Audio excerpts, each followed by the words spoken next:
Get in zone, AutoZone. Welcome to AutoZone. What are you working on today? I got to change the oil in my car. Right now, get 5 quarts of Pennzoil Platinum Full Synthetic with an STP Extended Life Oil Filter for only $36.99. Get in zone. What do I do with my old oil? We can recycle your used oil for free. Get in zone. And do you have oil for my old work truck? You can find the right high-mileage oil to help it go farther right here at AutoZone. Get in zone, AutoZone. Restrictions apply. You never want to find yourself out on the water fishing without the essentials. So it's best to always pack a Columbia PFG Solar Stream Elite hoodie to protect against the sun. I mean, it provides great protection and it's really breathable so you don't get hot. That's a win-win. Columbia PFG has a lot of great gear. So before you head out on the water, head over to Columbia.com/PFG to shop their performance fishing gear. The NFL Draft is now officially open.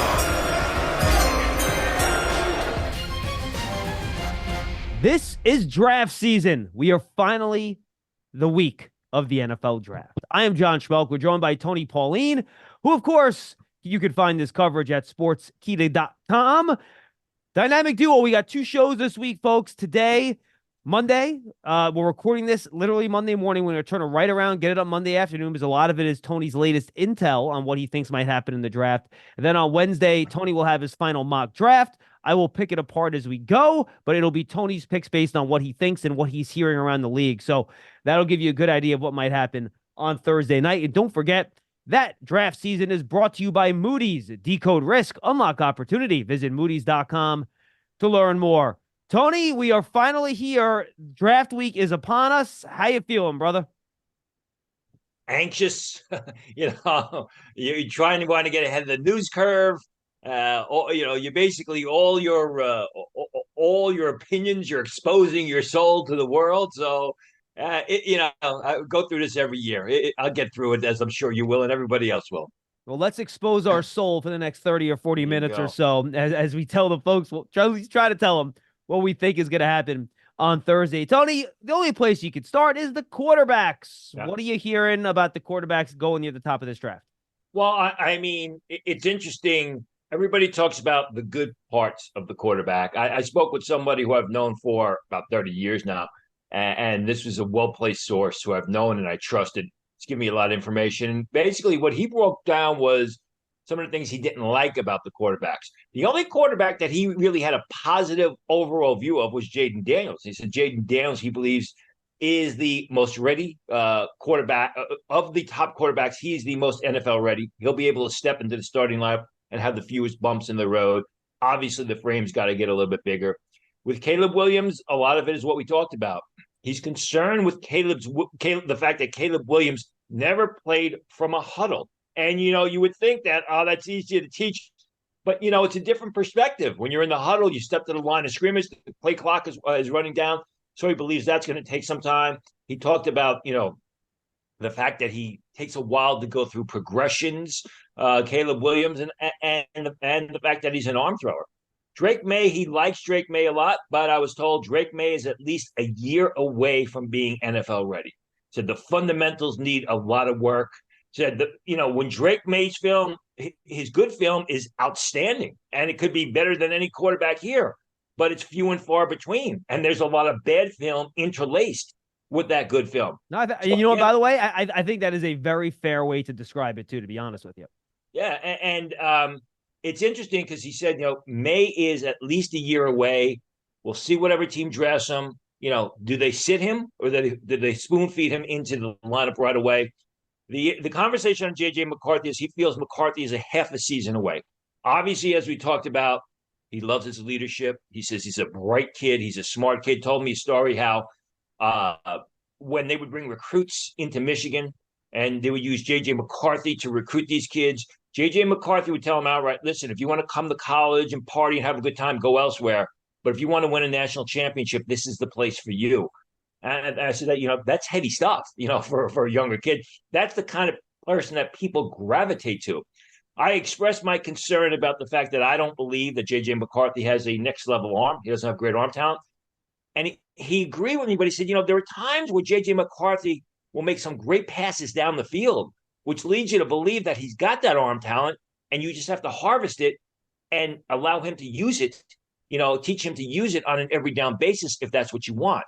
But he likes McCarthy, he likes the upside. He feels he's a half a season away. He's going to have to sit for half a season. Again, the interesting one was Drake May, because he felt that, if you put Drake May in week one, you could ruin Drake May. And whatever team drafts Drake May in the top 3, top 4, the fans are going to be clamoring for him to be a day one starter. Now, the stuff with Drake May, I'm assuming it's fundamentals Tony's talking about, like footwork and that's being consistent with, his throwing form and all that stuff and just getting that right, correct? Absolutely. Absolutely. And again, I think that a large part that goes back to the fact that part of those poor fundamentals is probably because he was getting beat up so much late in the year. He's just trying to get rid of the ball. No, totally understand. All right, now that you got your kind of take from someone you trust on the 4 quarterbacks, and I think he described them pretty well. I don't know if Daniels is that much more ready than the other guys, but I totally understand why you would think that after watching his tape at LSU. Now, what do you think and what are you hearing about how these quarterbacks might go off the board when we get to Thursday night? Well, number one, Chicago's going to take Caleb Williams. Number 2, everything I hear, unless there is a last minute, surprise, Washington's going to go with Jaden Daniels. Now, there's been some talk from Daniels. He's intrigued by playing at Minnesota, and the agent was all upset because Washington brought in all the quarterbacks last week at the same time to sit him down. And the agent didn't like that. Listen, the agent's being an agent. The agent, wanted to know yesterday that Washington was going to take Jaden Daniels. He doesn't want, he doesn't want to see this. So that's the agent being the agent. I think Washington's going to have to decide, who the best quarterback is for them. And with Cliff Kingsbury as their offensive coordinator, everything points to Jaden Daniels. But this is a big selection for Washington. This is going to set the tone for their future with their new owner. And this is a big pick for Adam Peters, who, from my understanding, really had a lot of input in San Francisco taking Trey Lance back when they took Trey Lance. So he does not want to miss on this. Things get interesting, with the Patriots.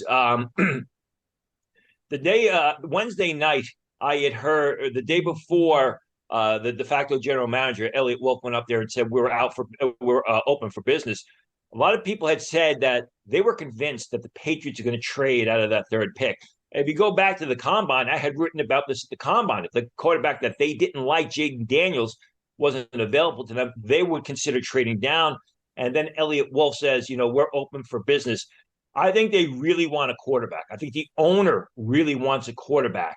I think that even though people think they're going to trade down, it's either going to be a small trade down a couple of spots, or someone's going to have to offer them a huge package, and they'll take a quarterback. Whether that quarterback is J.J. McCarthy, whether that quarterback is Drake May, is kind of still up in the air.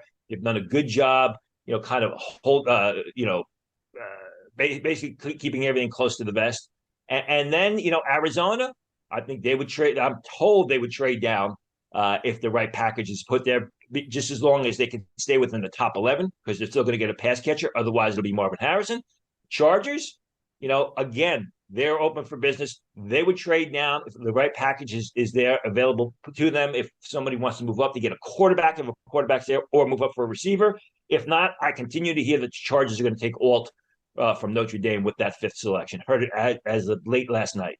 All right, let me put this to you, Tony. Let's say, is there a difference you think in terms of how much teams are going to want to trade up if it's May there sitting at 4 versus McCarthy sitting there at 4?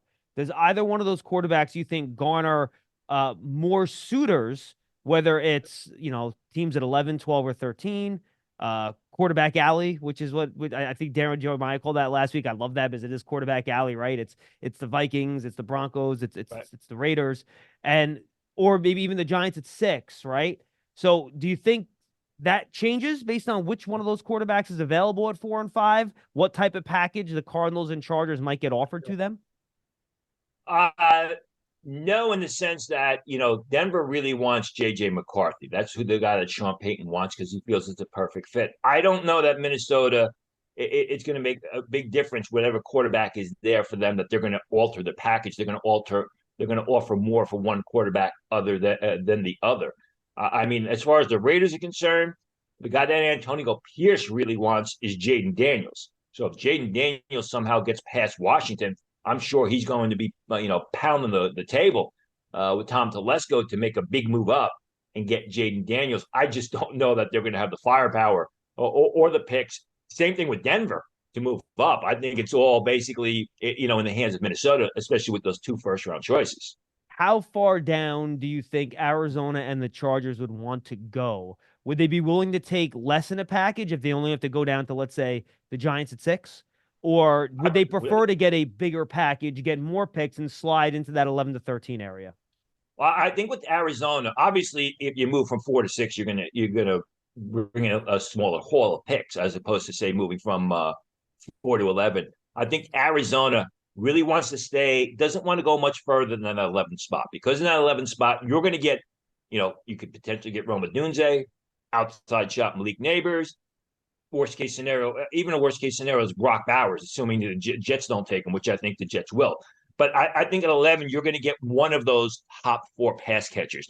I think if you move, say, to where the Raiders select, you could the Cardinals could lock themselves out of one of those 4 pass catchers. I think with Harbaugh, I think he'd be willing to move down even further just to get a lot of picks, have a lot of needs, wants to load up on the offensive line. He needs some receiver, and it's a rich offensive line class. They need receivers. It's a rich receiver class.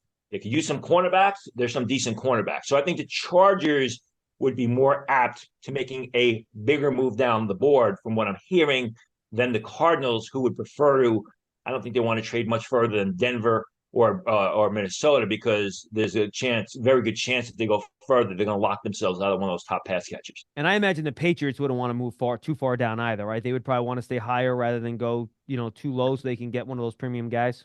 I think the only way the Patriots move is if it's a hellacious package. I mean, a huge, huge package. This is a new regime. They're starting from scratch, basically, so they have some leeway. It's just a matter of how much is the owner in there beating them, saying you got to take a quarterback. You got to take a quarterback because, the team needs a quarterback. But I think that the Patriots, I think the only way they move down is if they're offered a huge package. But they would probably move down significantly because, again, if you're moving down, that means you're basically locked. You don't want any of the quarterbacks. What do they need? Well, they need some offensive linemen. They need receivers. And again, it's rich at both those positions in this year's draft. How do you think the Broncos are going to facilitate that move up? Let's say McCarthy is there at 4, right? And they want McCarthy. They call Arizona. They call the Chargers. They're trying to work this out. They don't have a 2nd-round pick this year to trade, so that makes it tough on them, right? They have next year's one. They have this year's one. Are we talking Patrick Surtain Jr.? Are they going to try to entice with a player? That's what I've been reporting since the Shrine Bowl. If it takes Patrick Surtain, he is rumored to be part of the package. You go back to what I wrote at Sportskeeda from the Shrine Bowl. Had some help there with my buddy Cecil Lammy out in Denver, who turned me on to that. I think, remember, Surtain is not Sean Payton's guy. Sean, even though he's a great player, he's an outstanding cornerback, and they are tough to come by. He's not Sean Payton's player. Sean Payton wants that quarterback. So I think absolutely Surtain would be part of a package to move up to get one of the quarterbacks, plus additional 1st-round picks. And I'll tell you what, I think that would be great value for a team like again, I don't think the Patriots are moving either. But look, they need a ton of players at premium positions. A good fit for them. It'd be a great fit for Arizona, who was to fill out their defense. They need a lot of players. The Chargers might be a little tougher for them just because of the salary cap issues that they're dealing with, but I think it could work for them too. So, yeah, I think that's interesting. It's like the Vikings have the picks. The Broncos have the player. The Giants have the advantage of only being at 6. Again, who knows if they even want to move up or have a desire to move up. We don't know that, but I know they've been thrown out there by various reports as a team that might be willing to do that. So it's interesting how teams have different kind of groups of prospects and players and picks that they can put in these trades. It depends what these teams at the top might desire. One team we haven't talked much about, Tony, in terms of trading down, but I've thought about it a lot this weekend, and I think it makes sense. If one of those big pass catchers is there at 8 or 2 of them, and a team really wants one, the Falcons, I think we both think are going to pick a defensive player, right? And I don't know if either one of us even think there's a defensive player worth a top 10 pick in this draft. And we'll talk about how the corners and defensive end stack, I guess, is part of this conversation. But do you think the Falcons are a team that wouldn't mind moving down into the early teens and they're still going to get a really good defensive player if they don't know if one of those guys is worthy of the 8th overall pick, whoever it might be? Absolutely. Without a doubt. I mean, you have to look at, maybe Tennessee at 7, definitely Atlanta at 8, maybe Chicago at 9, as far as teams that want to trade down. And the fact is, you remember the Bears have like no day 3 picks. They only have 4 picks in this draft, so they're going to want some extra picks too. and you talk about one of the big pass catchers. A team could move up for Brock Bowers. There's no doubt about it. I've been hearing that, but literally within the past 24 to 48 hours. The team, the Jets seem to have their heart set on Brock Bowers. That's where everything is pointed. I think the Bears are another team that could take Brock Bowers, even though they're paying Cole Kmet a lot of money. So I absolutely think that Atlanta, doesn't have to make a huge move. They can move down to a team that wants whatever receivers there, maybe Brock Bowers, and they're still going to get a real good pass rusher, a good defensive player. They could even surprise people, I think, and make a small move down and take Byron Murphy. All right, so let's talk about Tony. Who do you think is going to be the first defensive player off the board? I've heard rumblings over the weekend that maybe it's going to be Byron Murphy, and that wouldn't be a huge surprise. Then you have the edge rushers, obviously, and then the corners. Yeah, I wrote an article that was posted on Sportskeeda today that Atlanta could surprise people and go Byron Murphy. I still think it's going to be Dallas Turner, but I think Murphy is going to be selected much earlier than anyone thinks. As far as the corners, I mean, I was thinking about this morning when I was working out. How funny is it? I mean, you and I are at we go to the Shrine Bowl, at the Senior Bowl, and at the Senior Bowl, the question with Quinton Mitchell is he going to cement himself as a first-round pick? And then I was talking to you, and I said, people are now talking about Quinton Mitchell being the first cornerback selected in the draft, and we're much closer than that. It's either going to be Terry and Arnold or Quinton Mitchell who will be the first cornerback selected in the draft, which tells you the kind of process that Quinton Mitchell has. I still think I have not heard that it's not going to be Dallas Turner. The only thing that I have heard is Byron Murphy is going to go earlier than people believe. Interesting. How do you think these pass rushers, the edge guys specifically, Tony, stack up on most people's boards when you take a look at them? Because I do think that depending on what you like, they're very different types of players. You have the injury issue with Latu. How do you think these guys are stacking up on most teams' boards, and how different do you think it is from team to team, and how far could one of these guys potentially drop? Well, I mean, the general order, and the order I have it is Dallas Turner is the first edge off the board. I have him going to Atlanta. Then it's going to be Jared Verse somewhere in the top 15. Then I happen to like Chop Robinson, and then Latu of UCLA, who a lot of people think is going to go to the Rams. But it's a lot. It's not all the same. There are some teams out there that I've spoken to that actually have Verse as their 4th edge rusher on the board of the top 4 guys. There are people who think that Chop Robinson is going to go much earlier than anyone expects because of the athleticism, because of the upside. I'm told he's just a phenomenal person. He's one of these guys that wants to do everything right, wants to do everything and anything to get better. And the short arms, you're not going to change. I don't know that short arms are that huge of a deal or much of a deal breaker. I still have it Dallas Turner, Jared Verse, Chop Robinson, which is out of the norm for most people, and Latu. But some people think that Verse could be the 4th edge rusher selected in the draft. And other people think that Chop Robinson could make a big move up or he's going to go much earlier. I mean, it's not that he's going to make a big move up. The moves have already been made. He's going to go much earlier on draft day. Do you think any of those guys get past pick 20? I'm going to, right now, I'll say unlikely. I think the Rams, it seems that they are locking in on Latu. It could be a situation where all 4 are within the 19th pick. When you look at it, you figure Atlanta, New Orleans, I think is going to have to go offensive line. Seattle is going to take it. It's very likely to take an edge rusher unless they have a chance to take Byron Murphy. The Rams, and there's always a surprise team that takes an edge rusher because they're such a high priority position come draft day. Yeah, that's the thing. People always will. It's not quite to the extent you overvalue quarterbacks, right? But people understand how rare those guys are and how hard they are to find, that I'm with you. I think I would be surprised if one of those guys got far past 20.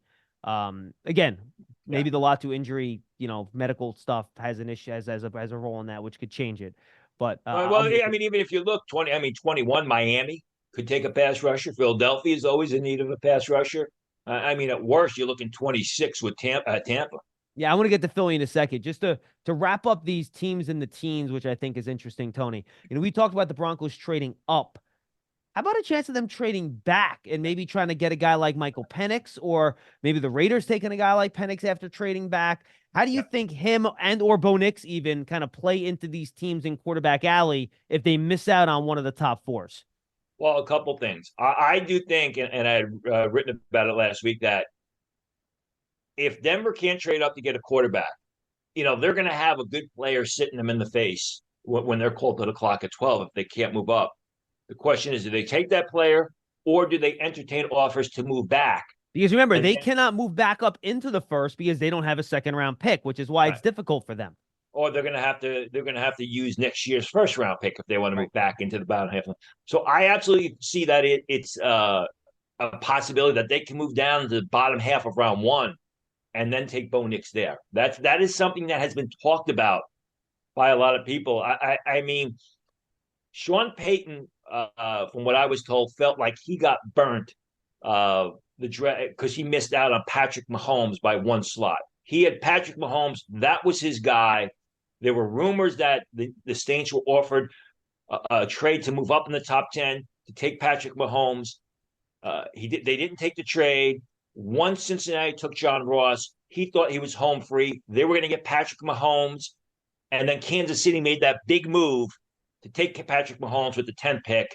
And Peyton is basically, it feels like he got burnt, and he does not want that to happen again. Hell, I would feel that way too. I don't blame him. And especially with all the other times the Saints traded up for players, the one time they don't, they get roasted by it, right? Exactly. And the players that they've traded up for, how have they done, right? Right. So that's why I expect them to be active to get the quarterback. If he can't move up, there's talk he can move down and get Bo Nix. Now, Michael Penix is an interesting situation for a couple of reasons. I like Penix. I have him as a late first, early second, but he could go in the middle part of round one. Number one, the Raiders, if they don't trade up to get a quarterback, and the quarterback that Antonio Pierce really wants is Jaden Daniels, I doubt that's going to happen. They could take Penix at 14. I was told back at the Combine, and I wrote about this, that if the Patriots didn't get Jaden Daniels, they could move back into the late part of round one and take Michael Penix. And then when I talked to somebody last week, who was convinced that the Patriots would move down, I said, well, would they move down into, late part of round one, take Michael Penix, which is what I heard at the Combine? He goes, no. He goes, Penix may not be there. If they make a trade with a team like Minnesota, they may take Michael Penix with the 11th selection. So that is something to keep an eye on. There are a lot of people who think that Penix is going to go, in that 11, 12, 13 range and be selected much earlier than anybody anticipates. Interesting. So you feel fairly confident he'll get picked before Bo Nix at this point in terms of what you're hearing? I would be shocked if Bo Nix is selected before Michael Penix. Be absolutely shocked.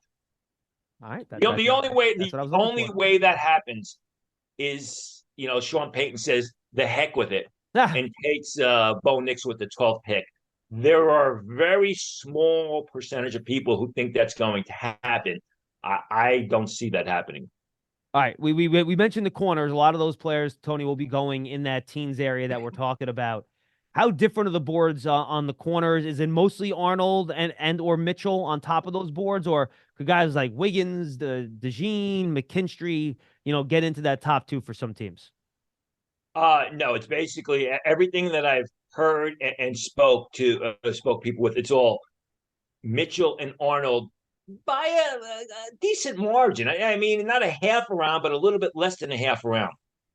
One interesting thing that I've heard in the past couple of days is a lot of teams have moved Cooper DeJean to their safety board. They don't think he's going to be able to play cornerback, and that's been a topic of conversation on our show and on the outside world, even when I do interviews, is Cooper DeJean going to be a cornerback? A lot of teams think that he's going to be better off at safety because of the fact that he's better facing the action. He shows a little bit of stiffness in his game. Well, he played so much zone at Iowa. I think that's why people Right. think that, right? Better facing the action, like I said, and the return skills. Now, does that hurt his draft stock? People say, well, that's going to help the other cornerbacks. Maybe, maybe not, because it's not a good safety class, right? And there are teams that need safety. And if there are teams that see that, we got this guy who's got this great size, he's incredibly athletic. Oh, no, yeah, he could be an outstanding return specialist, and he fills our safety need. They may, Cooper DeJean could still be a late first round pick to a team that needs a safety. Nate Wiggins, there are some people that have their question about Nate Wiggins, the fact that they think that he's doesn't have the longevity to stay in the league. They think he could be a one contract type of guy because of his weight. Kyle Wilson, D. Milliner, and just think that the size, the unpolished ball skills, he doesn't play to his 40 time, little bit of inconsistency. That's not a majority of thought out there, but that has been put to people, put to me by a bunch of people. The other thing about Kool-Aid McKinstry is I'm told he will be ready by camp. He will be 100% ready by camp. He had that Jones fracture in his foot, which they found out, which was diagnosed at the combine, wasn't able to work out the combine. The combine did not allow him to work out. Ran the 4.47 at his pro day, had surgery 2 days later. I'm told he's 100%. That should help his draft stock. So it wouldn't surprise me at this point if McKinstry is the third cornerback taken off the board. Third corner. And then how about Mike Sainristil, Tony? He landed as I guess that would be sixth corner after McKinstry. I think he's a really good second-round pick, but he's small. And I know that sometimes scares people in the league off a little bit. What are you hearing about Sainristil around the league? If you have Cooper DeJean as a cornerback, then Sainristil is your sixth cornerback. If you have him if you have Cooper DeJean as a safety, then Sainristil is the fifth cornerback, and that's the way it looks like it's going to shake out. Sainristil could be a very early second round pick. He's had a phenomenal, as we talked about last week, phenomenal lead up to the draft. People absolutely adored his pro day workout, not just the defensive back skills. He showed incredible athleticism running routes. He's a former receiver. They like his head. They like his brain. Wouldn't surprise me if Sainristil is off the board within the first 10 to 15 selections, round two. You get to the top of round two. Who's there? Right. The LA Chargers, who need a cornerback. And who's the LA Chargers coach? Right. Jim Harbaugh, who coached Sainristil at Michigan. So I think he's going to go a lot. He's a player that's getting a lot of play and very likely to go much earlier than people project. What's your feel for the Eagles at 22, Tony? Adam Schefter had in his little notes and news column this morning, Monday, that he thinks that they're now shopping around, maybe trying to trade up to get one of these corners. It's not a Howie thing to do to draft a corner in the first round, but they certainly have a need there. Is that your sense that they are going to, in fact, try to fill that need with the corner in this draft? It's definitely a Howie Roseman type of thing to move around the draft, right? Well, that's true. Down. So that is his thing. It's funny because I did a podcast on Saturday, a Seattle-based podcast, Seahawks-based podcast, and they asked me, if the Seahawks traded down, who would they trade to? And I said, keep an eye on the Eagles. Keep an eye on the Eagles, who would want to move up and get one of the cornerbacks. I could absolutely see that happening. If Seattle thinks that they can move down and if they lose out on Byron Murphy, a guy that they like, and they think that they can move down to 22 and get a pass rusher, I could absolutely see that happening. I think that makes sense. Seattle has had a penchant to move down in the past, and the Eagles move all over the board. I think that's absolutely a possibility. All right, a couple more questions for you, Tony, then I have a couple from the internet as well. This wasn't on your list. I'm just curious. How universal do you think the order of these offensive tackles are after Alt, or are these teams all over the place with the Fashinus, Fautanus, Guytons, Lathams, Mims, all those guys kind of in that mix in the middle of the first round? It's all over the place. I've been pretty steadfast. I like Fashanu a lot, but some teams have Fuega as the second offensive tackle off the board, and then J.C. Latham. Some people think Amarius Mims is a late first round pick. Some people believe that Guyton is a second round pick. So it is all over the board. Some people have like Sue Mitada of the kid from BYU. Some people have him as a third round pick. Others tell me that the Kansas City Chiefs will take him with the last pick of round 1. All over the place, but there's a lot of them, which will help teams certainly and try it makes, to figure this out. It makes sense because it's only eye of the beholder. I mean, there are a lot of people who think that Fatanu still is a guard, the kid from Washington. There are some people who thought that think that Fuega's a guard.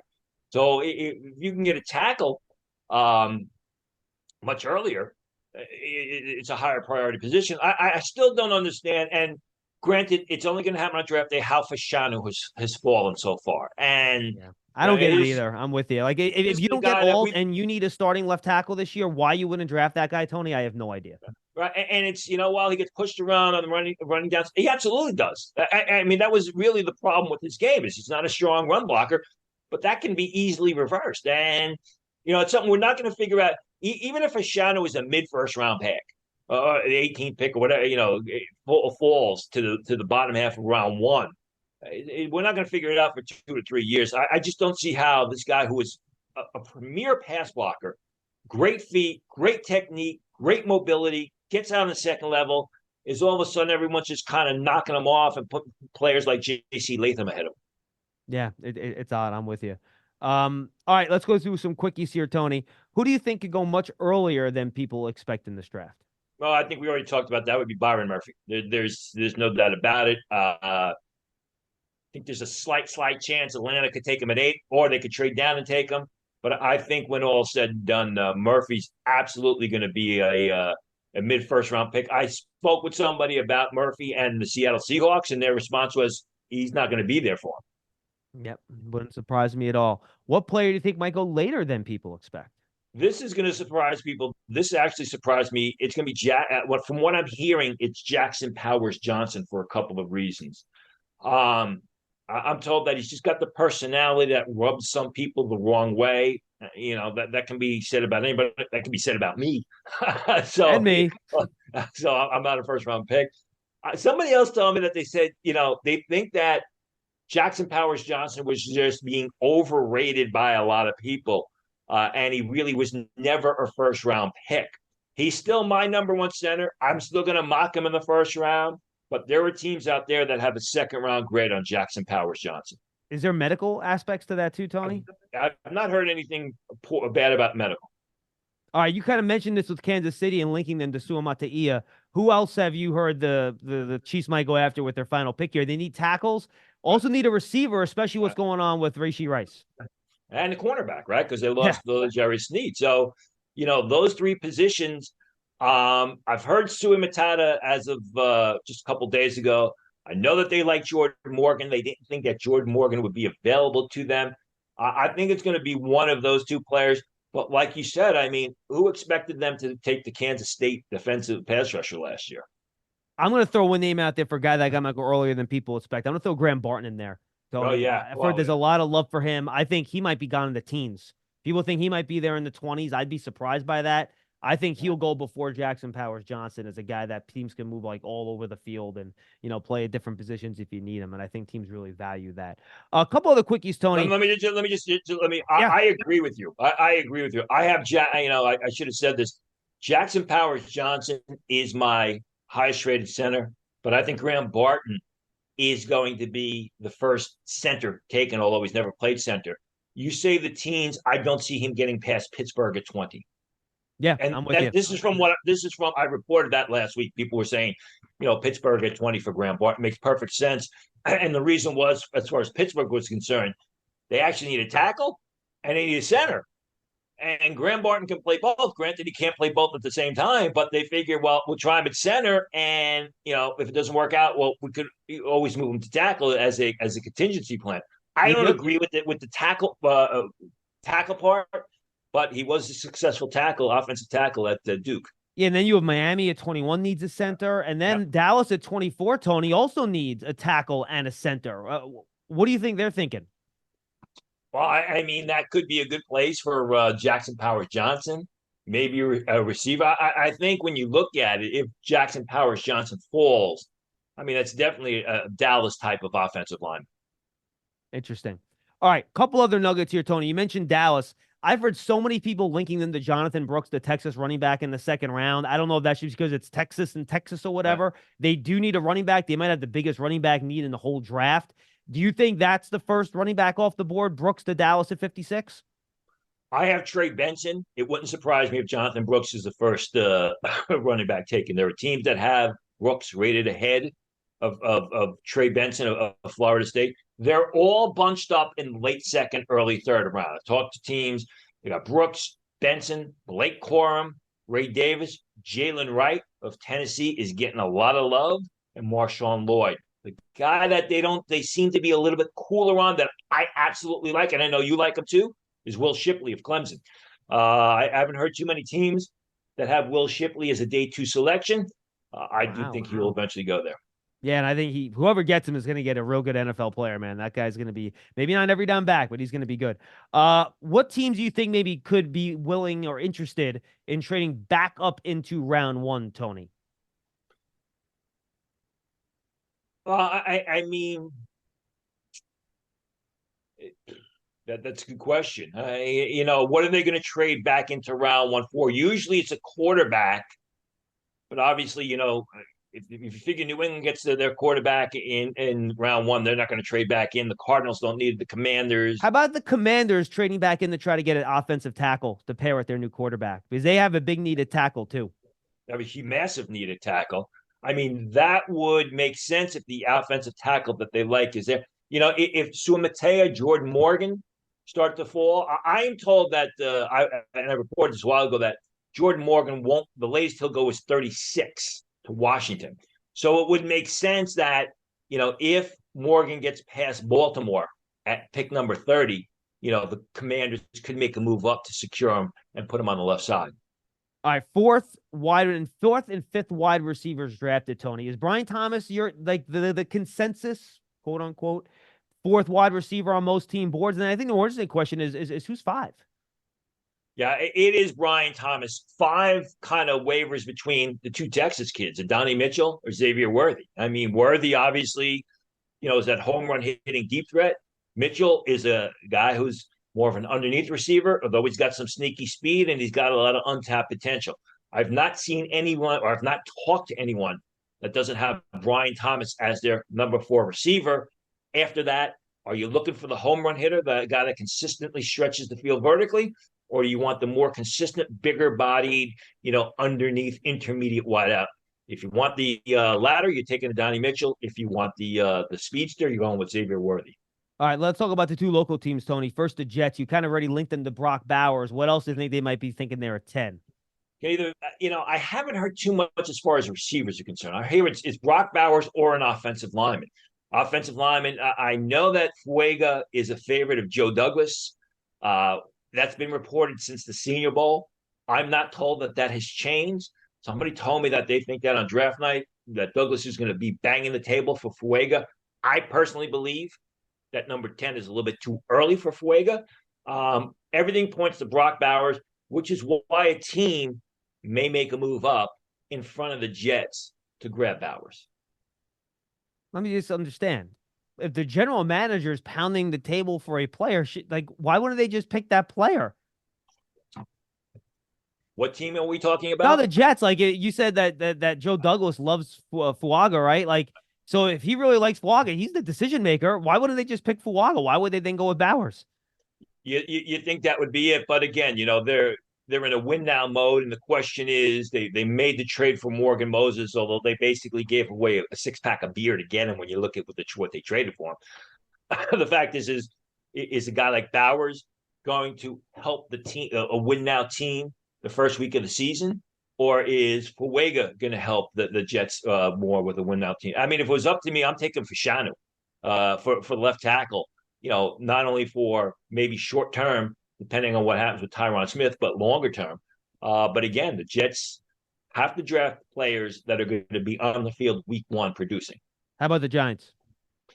Well, the interesting thing about the Giants is, I've read headlines, and I don't get the sense that they are desperately looking to trade up to get a quarterback, as a lot of people have suggested. I'm sure they're going to broach the topic. But I don't think the Giants are going to throw all their chips on the table. From what I've heard, it's like people tell me, yeah, they expect them to look to consider it, but it's nothing. It's not going to be a do or die situation with the Giants. From what I've heard, that they got to move up in the 2024 draft and get a quarterback. All right, Tony, let's go through a couple of these questions we got. This will be the last show we take questions because the mock draft we're doing Wednesday is our final show before the draft. This one, Robbie Nuns. Are you still hearing Denver is going to do everything they can to move up for a quarterback? Yes, absolutely. It's funny because I reported that story, I think, on Wednesday, and then they came out Thursday and they said, well, we're just going to wait and see. We're not going to be ready. But yeah, Sean Payton, first of all, they need a quarterback, right? And I think Sean Payton wants to get the quarterback to run his offense. If the Giants is from Michael Tauber, if the Giants trade out of the top 10 and trade back Tony, let's say the Vikings at 11 and 23, who do you think they might look for to draft at those two spots? Well, you got to figure they could still get one of the pass catchers there, right? Because I mean, if they draft that, who are the Chargers going to take a pass catcher, or are they going to take Alt? If you assume they're going to take Alt, then Tennessee's there. Is Tennessee? They could use a pass catcher. You got Chicago, Atlanta. I still think it would be one of the pass catchers would be available to the Giants. And if I'm a Giant fan and they trade back to 11 and I get one of those pass catchers, whether it be a Dunze, possibly Neighbors, I'm doing backflips. All right, this one from at JP. Tony, can you address, and we kind of already mentioned this, but he's linking it to a specific team. Tony, can you address your report about Surtain potentially being available in a trade up from Denver for a top QB? As a Giant fan, a scenario like this could play out from a move from 6 to 12 for the Giants. I would say they would probably make that move before the quarterback got to 6, right? Yeah, absolutely. I mean, and this is nothing new. I mean, you go back, this is something I initially reported from the Shrine Bowl. That this was a possibility. This was being talked about then, and it just resurfaced recently when we were talking about the Sean Payton story, not losing out on Patrick Mahomes, and I said they don't have a second-round pick, and the response was, yeah, but they got Patrick Surtain, and they could dangle him. So that has resurfaced, and you're right. I mean, I think if Patrick Surtain would be part of a package to move to 4, Arizona, maybe 3 to the Patriots. All right, this one from at NY Giants Sports. What's a surprise player, Tony, that could move up into the first round that nobody's talking about? And besides Jackson Powers Johnson, who you mentioned, a surprise player that could fall out of the first round? Okay, well, we already mentioned Jackson Powers Johnson, a guy that could move into the late part of round 1. I'm going, well, I don't know that Darius Robinson would be a surprise at this point. Cooper DeJean, I'm going to throw a name out there, and this guy's been getting a lot of play lately. Marshawn Nealon of Western Michigan. I think he's going to go. We talked about him last week.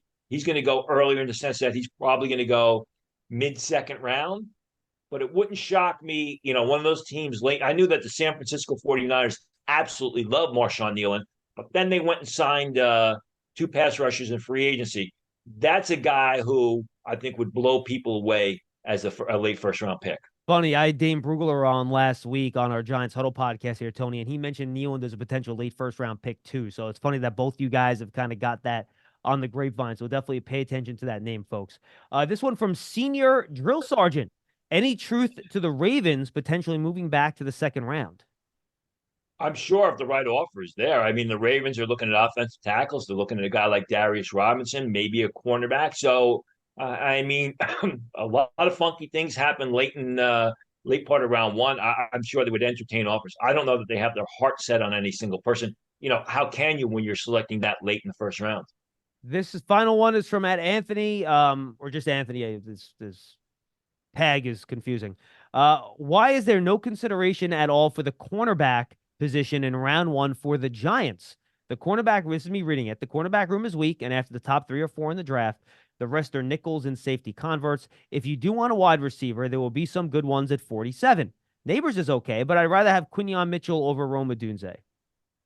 Because no cornerback ranks as a top 10 player in this draft. And I think Odunze on almost 98% of the boards, Tony, is going to have a higher grade than it's Quinyon not Mitchell. only that, is if you draft for need and you bypass outstanding players, it's going to come back around and bite you in the rear end. And there's going to be a lot of woulda, shoulda, couldas 2 or 3 years down the line. As good of a player as I think Quinyon Mitchell, could be, you're not going to take him with the sixth pick of the draft when there are probably going to be a half a dozen players that have higher grades than him available to you. All right, Tony, final thoughts before we say goodbye. Gonna be crazy. I mean, do the mock draft on Wednesday. You kind of sit here on pins and needles, waiting to see what happens, waiting to get the news, waiting to hear the news. Should be fun. Yeah, and then Tony and I will record a reaction to the first round of the draft on Thursday night. We'll get that up, and then we're going to record our reaction to the entire draft on Saturday night, and we'll get that up. And then we'll be back the following week after the draft. Tony's going on a little vacation, getting a little relaxation in. We'll come back, and we're going to talk about, oh my gosh, the 2025 draft and players that you want to keep an eye on over the summer and do some summer scouting to get ready for next year's college football season. For Tony Pauline from Sportskeeda, I am John Schmeelk. Do not forget, everybody, that draft season was brought to you by Moody's. Decode risk, unlock opportunity. Visit Moody's.com to learn more. We'll see you on Wednesday with our final mock draft of the year. What's up, y'all? Janice Torres here. And I'm Austin Hankwitz. We're the hosts of Mind the Business, Small Business Success Stories, a podcast presented by iHeartRadio's Ruby Studios and Intuit QuickBooks. Join us as we speak with small business owners about the tools they use to turn their ideas into success. From finding that initial spark of entrepreneurship to organizing payments and invoices, we've got you covered. So follow and listen to Mind the Business, Small Business Success Stories on the iHeartRadio app or wherever you get your podcasts. You ever get the feeling the city walls closing in, the concrete jungle suffocating your soul? You crave wide open spaces, the chance to connect with nature, maybe chase some elk, fish a private stream. Well, listen up. There's a whole world out there, and finding your own piece of it just got easier. Head over to land.com. They've got ranches, forest, mountains, you name it. Search by acreage, location, the kind of hunting or fishing you dream of. Land.com. It's where the adventure begins.